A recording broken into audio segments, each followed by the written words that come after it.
예, 태양력으로는 12월이 한 해를 마무리하는 송년의 의미가 있습니다. 그러나 또 그리스도인들에게는 교회력이라고 하는 것이 있습니다. 교회력은 1년 주기로 진행되고 있고 예수 그리스도의 생애를 따라 우리의 신앙생활을 하기에 참으로 유익한 교회력입니다. 그래서 동방교회에서는 일찍이 주님의 부활절을 교회력의 시작으로 삼아 교회력을 시작을 했습니다. 서방교회에서는 대림절을 교회력의 시작 시점으로 삼았습니다. 오늘 우리 현대인들에게는 태양력인 이 12월이 송년의 의미가 있다 보니까 서방교회가 따랐던 대림절을 교회력의 시작으로 우리가 함께 본다면 우리 이 현실에 뿌리 내려서 신앙생활하고 있는 그리스도인들에게 유익한 점이 있다고 저는 봅니다. 왜냐하면 12월 이 한 해가 한 해를 잘 이렇게 돌아보는 달이기도 하지만 또 한편으로는 좀 흥청망청으로 보낼 수가 있어요. 또 우울할 수도 있고 한 해를 이렇게 보내야 된단 말인가, 벌써 한 해를 어떤 결실 없이 이렇게 마무리해야 된단 말인가, 또 어떤 이에게는 너무 큰 성과를 얻어가지고 연말에 흥청망청할 수도 있고요. 그리고 또 새해를 또 기다리면서 소위 금연을 하겠다, 건강을 위하여 금주도 하겠다, 이렇게 결정하신 분들이 주로 1월 1일부터 시작을 많이 하세요. 1월 1일부터. 그러다 보니까 1월 1일부터는 담배도 안 피고 술도 안 먹겠다고 결정하다 보니까 12월 한 달 동안 더 마시고 더 피우고 그렇게 해요. 왜냐하면 이제 1월 1일부터 할 거니까. 그래서 뭔가 이게 태양력에 따른 12월이 이 송년의 의미면서 또 송구 영신의 이런 개념의 달인데 좀 세속화되어지기 쉬운 달이기도 합니다. 이럴 때 서방교회가 따랐던 대림절을 시작으로 하는 교회력으로 우리가 받아들이게 된다면 이 12월은 또 예수님의 생애를 따라가는 시작의 의미가 있기 때문에 좀 더 정리정돈하기가 좋을 것 같아요. 사실 우리는 유한적인 인생이기 때문에 세월의 빠름을 직시하고 잘 선택하고 집중하는 법을 어릴 적부터 우리는 배워야 했습니다. 그러나 시간이 지나면 지날수록 늘 시간이 빠르다는 것만 인지할 뿐 그 빠른 세월을 하나님의 뜻 안에서 아름답게 가꾸어 가는 것은 참 어려운 것 같아요. 그런 의미에서 1월 1일은 사실은 12월 32일입니다. 1월 2일은 12월 33일이고요. 그런데 이제 12월 32일이라 그러면 시작을 안 하는 거죠. 12월 33일이어도 시작을 안 합니다. 왜냐하면 1월 1일을 기다리니까. 1999년 12월 31일을 여러분 많이 기억하고 계실 것입니다.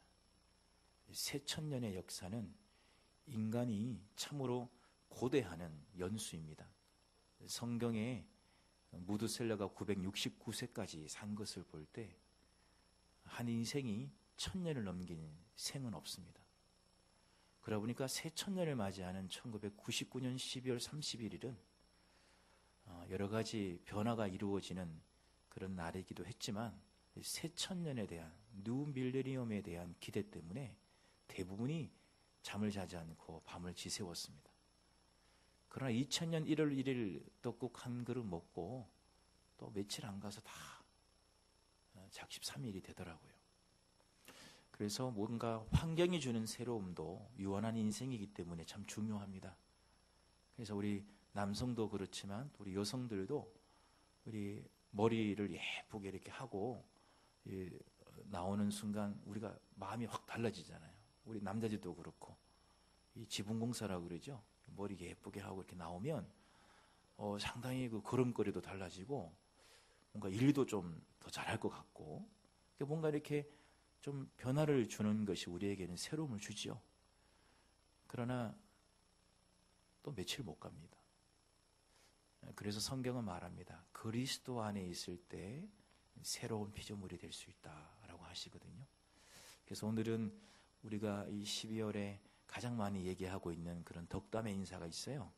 내년에는 잘 될 거야, 뭐 새해에는 잘 될 거야. 그러는데 사실은 그것보다는 주님 안에 있으면 잘 될 거야. 이게 중요합니다.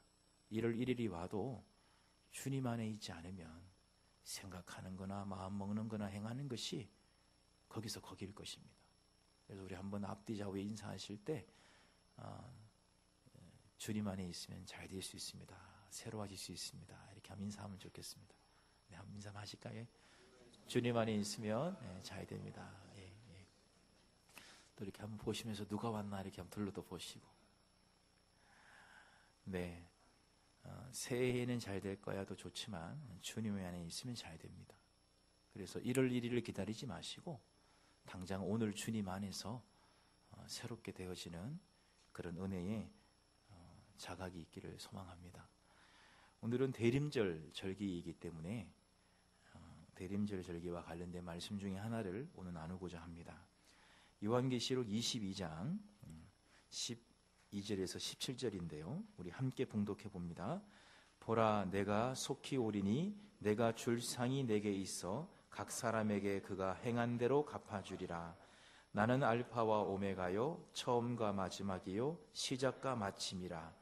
자기 두루마기를 빠는 자들은 복이 있으니 이는 그들이 생명나무에 나아가며 문들을 통하여 성에 들어갈 권세를 받으려 함이로다.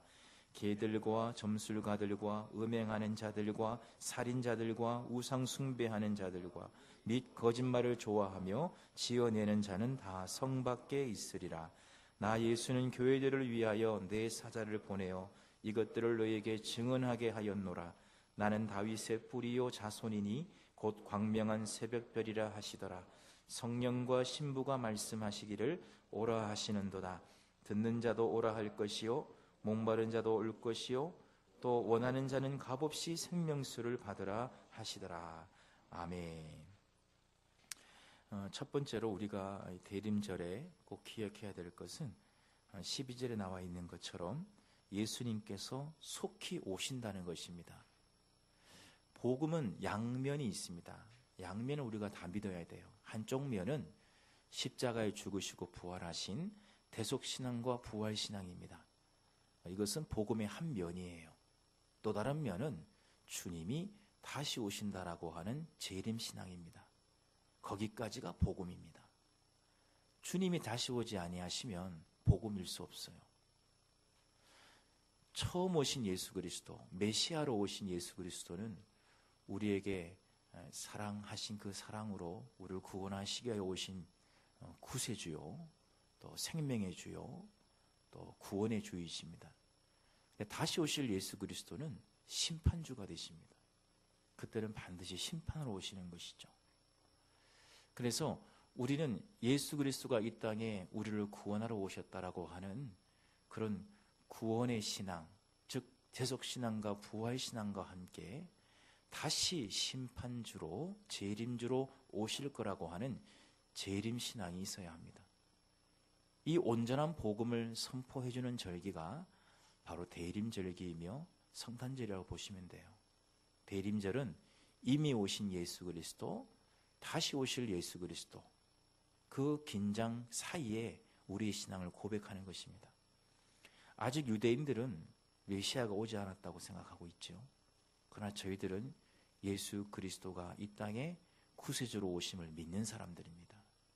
이 믿음을 갖고 있는 사람들은 기본적으로 대속신앙, 즉 구속신앙과 부활신앙을 우리는 가지고 있습니다. 이제 우리는 더 나아가 다시 오실 예수 그리스도를 믿는 것입니다. 이 믿음에서 실패하면 오늘 12절에 나와 있듯이 보라, 내가 속히 오리니 내가 줄 상이 내게 있어 각 사람에게 그가 행한 대로 갚아주리라 하는 이 상을 우리가 받지 못해요. 그래서 여러분들 꼭 믿으셔야 됩니다. 다시 오신다는 것을. 여러분, 우리 주님께서 여러분을 잘 알고 계셔서 참 힘들고 어려운 가운데 있지만 또 손해를 보고 조금 어려움을 당하더라도 예수님의 가신 그 길을 따르는 제자로서 그 길을 묵묵히 걸어간다는 것을 주님이 다 알고 계시기 때문에 다시 오실 때에는 그거 다 인정해 주십니다. 여러분 직장생활 하고 계시지만 동료나 바로 위에 있는 상사가 아닌 그 회사의 오너가 여러분을 불러서 내가 잘 알고 있습니다. 당신의 상황을 잘 알고 있고 얼마나 바르게 하고 있는지 잘 알고 있습니다. 조금만 기다리세요. 오너가 볼 때 가장 적기가 있습니다. 그냥 일반 사원들이 볼 때는 지금이 제일 좋은 때라고 생각하지만 전체를 보는 총괄하는 책임을 갖고 있는 오너 입장에서는 적기라는 게 있습니다. 그때 내가 당신을 인정해 주겠습니다. 그 대신 주변에 이렇다 저렇다 얘기하는 사람들 내가 다 알고 있으니 지금은 손댈 수가 없습니다. 그래서 적기가 되면 그때 다 내가 다 해결을 할 테니 당신은 당신이 왔던 길대로 꿋꿋하게 걸어가면 좋겠습니다. 라고 동료나 하나 위에 있는 상급자가 아닌 최고 경영자가 그렇게 여러분에게 인정해 줬다면 여러분 어떻게 하시겠어요? 오늘보다 내일이 더 원수가 나를 힘들게 하고 이번 주보다 다음 주가 더 어려운 일들이 있어도 어떻게 하겠어요? 견디게 됩니다. 왜 그래요? 내 동료나 바로 위에 있는 상급자가 아니고 이 최고 경영을 주권을 가지고 경영하는 그 최고의 권위가 있고 또 말한 대로 실천할 수 있는 능력자인 그 최고 경영자가 나의 모든 상황을 알고 있다고 얘기해 줬기 때문에 그리고 보증을 했단 말이에요. 지금 하고 있는 대로만 하면 내가 적기라고 생각하는 그때 내가 당신에게 보상해 줄 것이고 그렇지 않은 사람들은 내가 다 알아서 해결할 테니 당신은 가는 길만 제대로 걸어가라고 했기 때문에 오늘보다 내일이 힘들고 이번 주보다 다음 주가 더 어려워도 그거 견디게 됩니다. 그것도 어떻게 견디느냐? 기쁨으로 견뎌요. 왜냐? 우리 최고 경영자가 알고 있기 때문이에요. 그래서 나를 아무리 힘들게 해도 오히려 옛날에는 그런 사람들을 저주했는데 오히려 한편으로 불쌍한 거예요. 우리 최고 경영자가 손댈 때 다 날아가겠구나. 저 사람들은 안 됐다.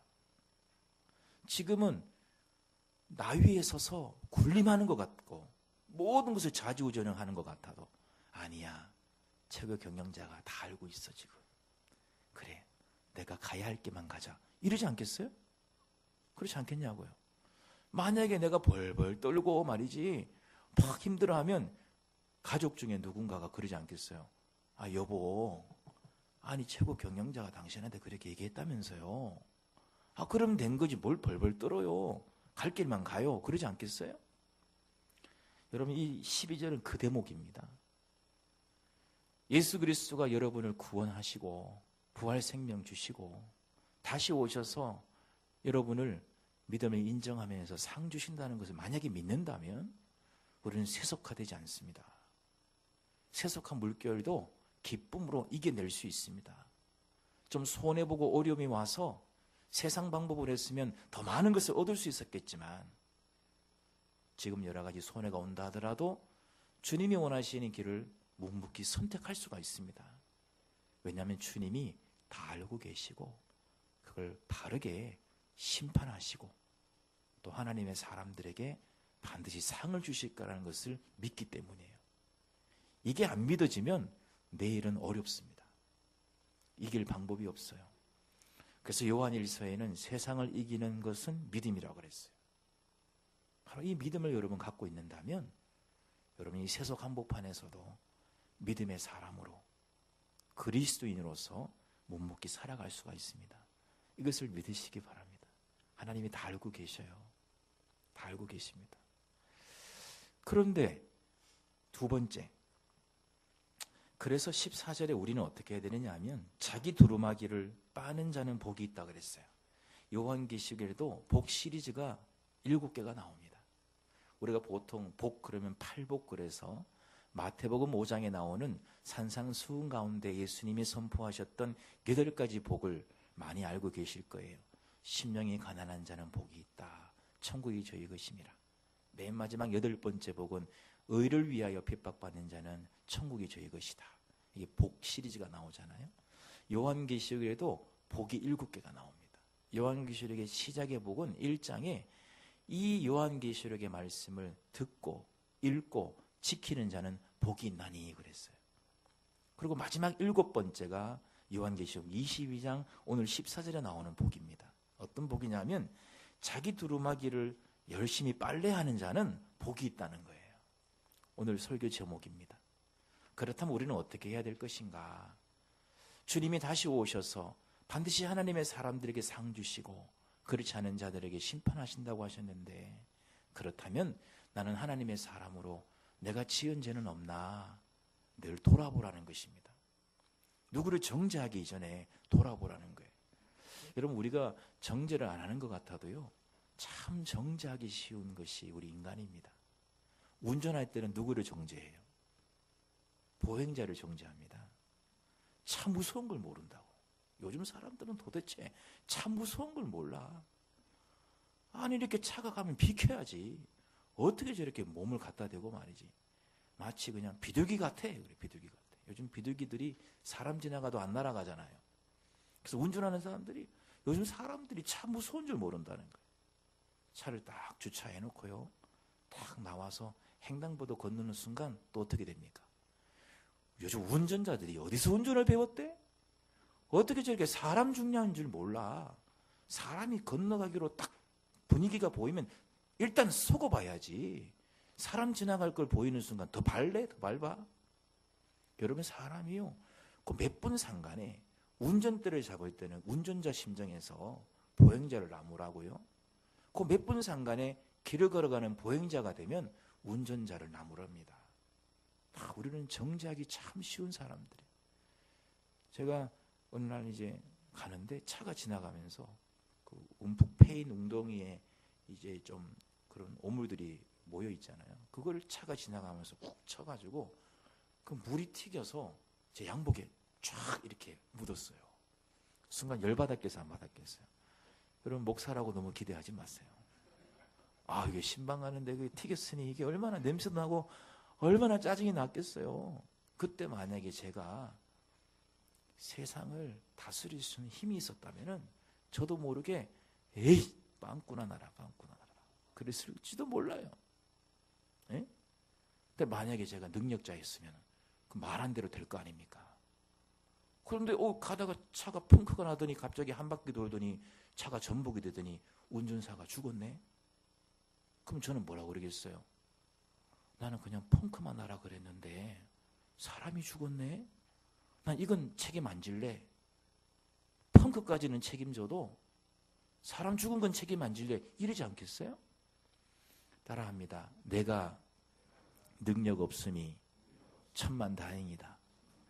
한번 따라 하실까? 내가 심판장이 아니니 천만다행이다. 나는 그저 펑크까지만 책임질 마음으로 한마디 했을 뿐인데 그 결과가 사람이 죽은 것으로 나타났으니 거기까지 내가 어떻게 감당하겠어요? 모든 심판장은 주님이시라고 하는 것이 얼마나 감사한지 몰라요. 그 주님이 마지막 때에 오셔서 상을 주시고 심판하신다는 거예요. 그렇기 때문에 우리는 어떻게 되느냐? 두루마기를 빨래하라는 거예요. 이것은 내 심령을 하나님의 백성답게 정결하게 하겠다라고 하는 예식을, 의복을 빠는 행위로 많이 생각을 했어요. 우리 예수님께서 세족할 때에 베드로가 발 씻겨주신다고 예수님 말씀하시니까 이거 안 된다고 거절했다가 내가 너 발을 씻기지 않으면 너와 내가 무슨 관계가 되겠느냐, 주님과의 밀접한 관계가 되고 싶어서 그럼 저는 다 씻겨주세요 그랬더니 아니다, 너는 목욕한 자이기 때문에 발만 씻으면 된다 그랬단 말이죠. 여기서 두루마기를 빤다는 것은 이미 구원의 반열에 오른 사람들이 하나님의 자녀답게 살아가는 그 구원의 여정을 걸어가는 중에 지은 죄를 주님 앞에 용서를 받는 것을 말합니다. 여러분, 올 한 해 돌아보면서 생각으로 지은 죄가 있습니다. 아무도 몰라요. 가족도 모릅니다. 나만이 알아요. 생각으로 지은 죄. 또 마음으로 지은 죄가 있습니다. 또 행위로 지은 죄가 있습니다. 또 공동체가 지은 죄가 있어요. 구조악이라는 게 있잖아요. 내가 그 공동체에 소속되어 있다는 이유 하나만으로 그것이 다 악이 되어버리는 것이 있거든요. 이게 구조악 아닙니까? 여러분, 이런 것들을 회개하는 시간을 가지시면 좋겠어요. 그렇다면 하나님께서는 생명나무에 나아가며 영생을 준다는 뜻이고요, 문들을 통하여 성에 들어갈 권세를 받으려 하심이라. 즉 새하늘 새 땅으로 입성할 수 있도록 허락하시겠다는 것입니다. 하나님 앞에 의인이라고 불림받았던 다윗은 죄 한 번 안 지은 사람 아닙니다. 죄를 지었지요. 지어도 엄청난 죄를 지었습니다. 그러나 그는 한 1년 만에 회개했죠. 대략 이게 날수를 계산해 보면 나단 선지자가 와서 당신의 충신이었던 우리아를 죽이고 그 아내를 범한 것은 죄라고 하는 것을 깨닫게 해줬던 그 시점이 우리아를 죽이고 한 1년이 지난 시점이에요. 다윗이 아무도 모르는 것 같으니까 한 1년 정도 회개를 안 했어요. 그러다가 나단 선지자의 고발에 그가 신앙과 양심의 가책을 느껴 무릎 꿇고 회개했던 내용이 시편 51편에 나오는데, 성령이 내게서 떠나가지 말아달라고, 우슬초로 나를 정결하게 해달라고 간절히 회개합니다. 그게 한 1년 좀 지나서 1년 묵혀둔 회개 기도예요. 우리 하나님은 그것을 용서하셨습니다. 여러분, 우리가 이 한 해 동안 정말 꼼꼼하게, 안 따라 하실까요? 잃어버린 핸드폰을 찾듯이 회개합시다. 요즘은 핸드폰을 잃어버리면 청소년만 잠을 못 자는 게 아니더라고요. 요즘 어른들도요, 또 그 노년의 삶을 사시는 분들도 핸드폰과 아주 밀착이 돼 계셔가지고 그게 손주 사진 다 담겨 있으니까 진짜 핸드폰을 잃어버린 분들은 예배를 못 드리더라고요. 예배 드리러 올 때 택시 타고 오다가 핸드폰을 놔두고 오신 분들은요, 그날 예배 못 드려요. 핸드폰 찾아 예배 드려요. 그 정도로 핸드폰을 찾을 때까지 찾더라고요. 뭐 돈까지 얘기할 필요 없습니다. 핸드폰만 얘기해도 돼요. 잃어버린 핸드폰 찾듯이 내가 지은 죄가 없는지를 찾아야 됩니다. 문득 떠올려지는 것으로만 회개하면 그 반복된 죄를 또 짓게 될 것입니다. 그래서 곰곰이 이 대림절에 내 두루마기를 빨래해야 되겠다는 심정으로 찾아야 돼요. 내가 혹시 1월달, 2월달, 3월달, 4월달, 1, 4분기, 2, 4분기, 3, 4분기, 상반기, 하반기, 혹시 내가 하나님 앞에 그릇되이 행했던 것은 없는가? 내 두루마기를 빠는 자는 복이 있다는 것을 기억하시기 바랍니다. 그 원수들은 어떻게 되느냐? 15절에 보니까 개들과 점술가들과 음행하는 자, 여기서 개들은 더럽고 악한 자들을 개들이라고 불렀어요. 개들과 점술가들과 음행하는 자, 살인자, 우상숭배 및 거짓말을 좋아하며 지어내는 자, 이런 사람들을 크게 통칭하면 하나님을 대적하는 자, 이렇게 말할 수 있을 거예요. 하나님을 대적하는 자들은 다 성 밖에 있으라 그래서, 밖에 있다는 것은 제외시키겠다는 겁니다. 하나님의 그 스카이가 아닌 헤븐이라고 하는 저 천국, 새하늘 새 땅, 새 예루살렘에 들어가지 못하고 제외된다는 것은 요한계시록 말씀으로 바꿔서 표현한다면 불못에 던져진다, 이런 뜻이에요. 하나님께 심판받아 저주를 받는 것이죠. 여기서 꼭 기억해야 될 것은 반드시 원수는 하나님이 해결하십니다. 그 당사자가 멀쩡하다고요? 그 자식을 한번 보세요. 하나님은 절대로 심판하시는 분이십니다. 그래서 하나님을 대적하는 자들은 반드시 하나님이 성 밖에 두게 하신다는 것도 우리가 믿는다면 굳이 우리가 원수를 직접 해결하려고 할 필요가 없어요. 이 세상에 있는 나름대로의 정의의 잣대로 우리가 쭉 나아갑니다마는 진정 하나님 앞에서 대적하는 자들은요, 하나님이 반드시 해결하신다는 것을 믿으셔야 돼요. 그 사람이 너무나 악하기 때문에 우리는 나도 모르게 악을 좀 사용하게 되어 있습니다. 그 원수를 해결하려면. 그래서 원수가 너무 악하기 때문에 하나님, 내가 이 정도의 악을 사용하는 것은 하나님 눈 감아 주실 거라고 저는 믿습니다. 왜? 그 사람 너무 악한 사람이기 때문에. 그럼 내가 두 눈 보고 어떻게 봅니까? 그래서 여러분, 여기 법을 다스리시는 분들인데 주관하시는 분들인데, 여러분 그래서요, 아무리 그거 해도 5년을 10년으로 주면 안 되는 것이고 5년을 1년 줘도 안 되는 거 아니에요. 법대로 해야 되는 것입니다. 그리고 그 외의 것들은요, 다 하나님이 하신다고 보셔야 돼요. 사실 이 사람은 10년을 가야 될 사람인데 한국 법으로 따지다 보니까 5년밖에 못 주는 거 있잖아요. 예를 들어서. 그렇다고 이거 내가 볼 때는 이거 10년짜리인데 한국 법으로 5년짜리야. 어떻게라도 더 줘야지 할 거 없어요. 법대로 하시면 돼요. 모든 것은 하나님이 최종적으로 심판하시거든요. 우리는 원수를 손대다 보면요, 내 감정에 따라서 갑니다. 여러분 사실 뭘 많이 줘도 미운 사람이 있고요, 내게 하나도 안 주는데 좋은 사람이 있어요. 이런 감정가가 있기 때문에 우리가 뭔가 완벽하게 하겠다고 하는 것은 사실은 주님 오실 그때에 궁극적으로 하실 일들입니다. 그래서 성경에 보면 원수가 나타나면 하나님을 피난처로 삼고 주의 날개 그날에 보호를 받으라는 말씀이 있어요. 그래서 여러분, 악인은 하나님이 철저히 해결하실 것이다 하는 믿음을 갖고 있을 때 우리의 뭔가 원한과 억울함도 하나님께서 보상하실 거라고 믿습니다. 반드시 이들은 성 밖에 두게 하신다는 거예요. 마지막으로, 그럼 대림절에 우리가 또 해야 할 일은 뭔가? 17절에 보니까 성령과 신부가 말씀하시기를, 여기에 성령과 신부는 문법적으로 서로 같이 가고 있어요. 그 얘기는 신부는 교회라는 의미입니다. 그러니까 교회에 성령 없이는 교회를 말할 수 없어요. 성령이 떠난 교회는 교회일 수 없습니다. 성숙한 교회, 참된 교회는 성령이 충만한 교회입니다. 이 성령과 교회가 말씀하기를 오라 하시는다. 얘기는 뭐냐면 주님이 오신다 그러니까 웰컴이에요. 어서 오세요, 어서 오세요. 이 얘기예요. 어서 오세요, 어서 오세요. 그리고 듣는 자도 오라 할 것이요. 즉 성도들도 어서 오세요, 주님 어서 오세요. 주님 오시는 날을 학수고대합니다. 이런 뜻이에요. 그러면서 나오는 목마른 자도 올 것이요 원하는 자도 값없이 생명수를 받으라. 이 말씀은 웰컴이 아니라 초청입니다. 커맨시예요.